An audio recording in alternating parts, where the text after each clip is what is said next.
wanted was to win the race, and he did, and this was just 2 minutes ago. We mentioned on air that Jessica's very emotional, and Jenson arrived and for the first time had a chance to congratulate her and for her to congratulate him.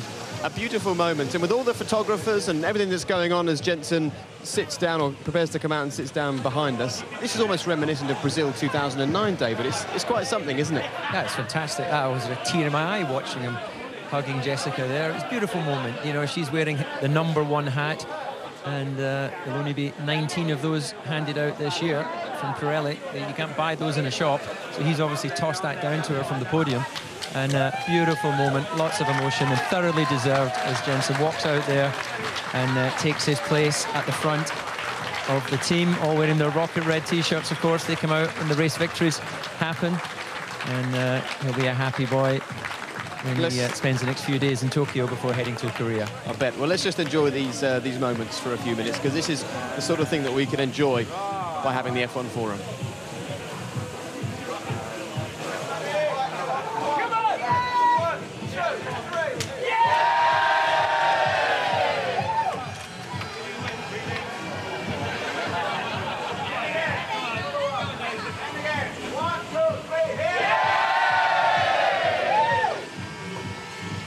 And the new international symbol for winner is what Jenson was demonstrating there. How much will it mean to this team, Eddie, that at the end of this season they could potentially be the only team that were able to beat Red Bull? Well, on the face of it, it looks like that's the position that's going to play out, because McLaren have upped their game. We were all super critical, I remember, at the beginning of the season. They had, by their own standards, a pretty awful car.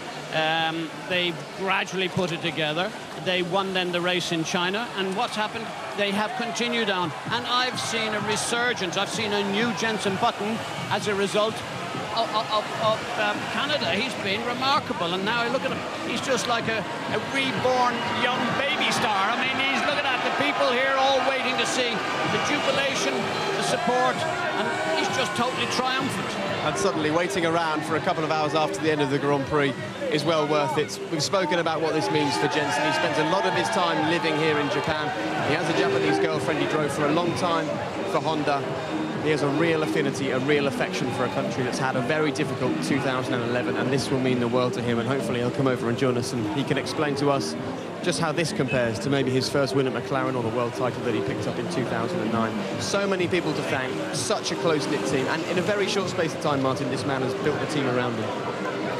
Yeah, I think his credibility and his standing in the sport is even significantly higher than it was when he won the world title, because he had a very strong car that year, but now he's just getting the job done in the face of even stronger competition with Red Bull, and you know, he just seems to be getting better and better. There's no doubt about it. Well, let's get his thoughts on